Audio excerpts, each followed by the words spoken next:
atau memungkinkan ada pencegahan atau dicegah gitu nggak dari Kalau nanti sudah mengarah kepada pihak-pihak yang berpotensi untuk menjadi tersangka, tentu kami akan melakukan. untuk saat ini belum ada?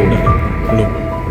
Kejaksaan Negeri, Kejari, Kabupaten Bandung resmi meningkatkan status kasus gagal bayar yang menjerat PT Bandung Daya Sentosa, BDS, Badan Usaha Milik Daerah, BUMT, milik pemerintah Kabupaten Bandung, ke tahap penyidikan.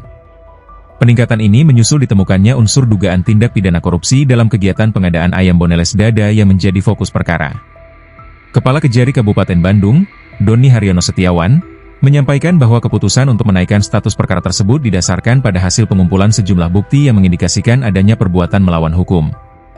Bukti tersebut diperoleh dari permintaan keterangan berbagai pihak, dokumen, keterangan ahli, serta gelar perkara yang menunjukkan indikasi tindak pidana korupsi pada proses pengadaan. Meskipun perkara telah memasuki tahap penyidikan, Doni memastikan bahwa hingga saat ini belum ada penetapan tersangka. Penyidik saat ini masih fokus mengumpulkan berbagai alat bukti yang sesuai dengan ketentuan pasal 184 KUHP, meliputi keterangan saksi, keterangan ahli, surat menyurat, petunjuk, serta keterangan dari calon tersangka.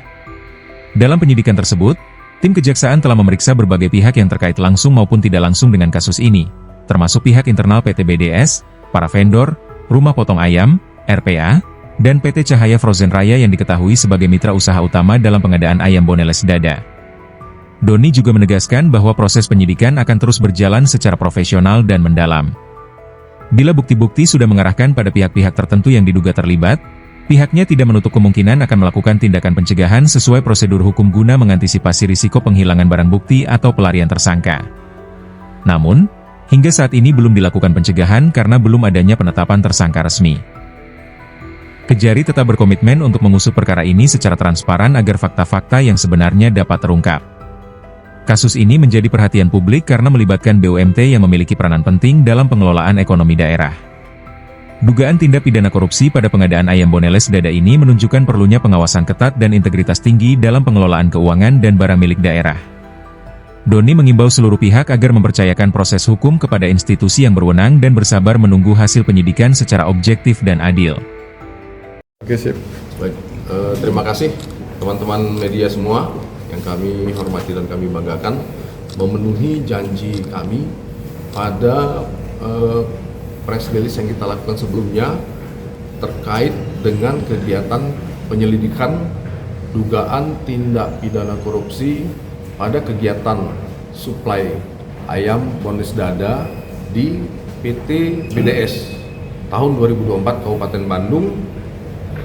Pada hari ini kami akan menyampaikan perkembangan terakhir terkait dengan hasil penyelidikan yang sudah kami lakukan. Jadi dari beberapa bukti permulaan yang kami peroleh dari hasil permintaan keterangan, dari dokumen-dokumen, dari ahli, dan kemudian dari juga hasil gelar perkara yang kami lakukan, teman-teman penyidik pada bidang tindak pidana khusus berkesimpulan bahwa ada peristiwa pidana dalam kegiatan tersebut yang diduga sebagai peristiwa pidana tindak pidana korupsi, sehingga terhitung kemarin terhadap penyelidikan tersebut telah kami tingkatkan ke tahap penyidikan. Nanti untuk nomor dan tanggal sprindiknya boleh dicek sama Pak Kasipitsus. Demikian mungkin. Silakan. Udah ada tersangka yang ditetapkan, Pak? Belum. Seperti saya sampaikan sebelumnya bahwa penyidikan itu bertujuan untuk mengumpulkan alat bukti. Jadi alat bukti itu adanya di penyidikan ya. Kalau di penyelidikan itu masih bukti permulaan. Alat bukti sebagaimana diatur di pasal 184 KUHP bahwa keterangan saksi, keterangan ahli, surat, petunjuk, keterangan tersangka itu adanya di proses penyidikan. Nah, nanti dari hasil alat bukti yang kami peroleh inilah kita akan membuat semakin terang peristiwa pidana yang terjadi dan menemukan siapa pelakunya yang akan kita tetapkan sebagai tersangka dalam perkara ini. Demikian. Diduga ada sekitar berapa orang? Belum, kita belum mengarah ke sana mengenai berapa orang ini. Kita fokus dulu akan mengumpulkan bukti-bukti sehingga nantinya terhadap unsur-unsur pasal yang akan disangkakan terkait dengan pasal 2 ayat 1 dan pasal 3 Undang-Undang Tipikor, bagaimana penyidik nanti berusaha memenuhi alat bukti itu sehingga semua unsur ini dapat terpenuhi dan dapat dibuktikan di persidangan.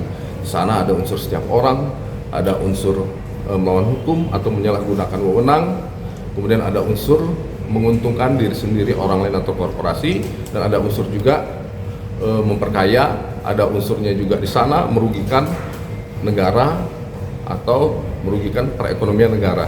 Nah itu nanti fokus kami akan ke sana dulu. Ini kan tipikornya ya? Ya. Untuk pidana umumnya? Kalau pidana umum tentu bukan merupakan lingkup kewenangan dari penyidik kejaksaan. Di sana lingkupnya penyidik kepolisian, ya silahkan untuk pidana umumnya jalan dan kami akan fokus kepada tidak pidana korupsinya saja. Sebelumnya telah memeriksa beberapa saksi yang dari Kalau beberapa saksinya banyak itu sudah kita periksa, pastinya nanti sama Pak Kaspisus silahkan ditanyakan. Yang jelas itu sudah kita periksa dari pihak BDS-nya sendiri, dari pihak vendor, dari pihak RPA Rumah Potong Ayam, dari Cahaya Frozen. Kita juga sudah melakukan peninjauan lapangan ke sana dari ahli juga. Nanti kita akan perbanyak lagi, kita perkuat lagi semua alat bukti yang sudah kami peroleh. Pak, bisa dijelaskan nggak kronologis dan sebetulnya kasusnya bagaimana tuh yang dijelaskan? Kami itu masih Ya, kalau itu termasuk materi perkara. Materi perkara kami tidak akan jelaskan. Kami hanya bisa menyampaikan terkait dengan progresnya kepada teman-teman semua. Kalau materi perkaranya nanti kita ikuti saja di persidangan seperti ini. Download Tribun X sekarang, menghadirkan lokal menjadi Indonesia.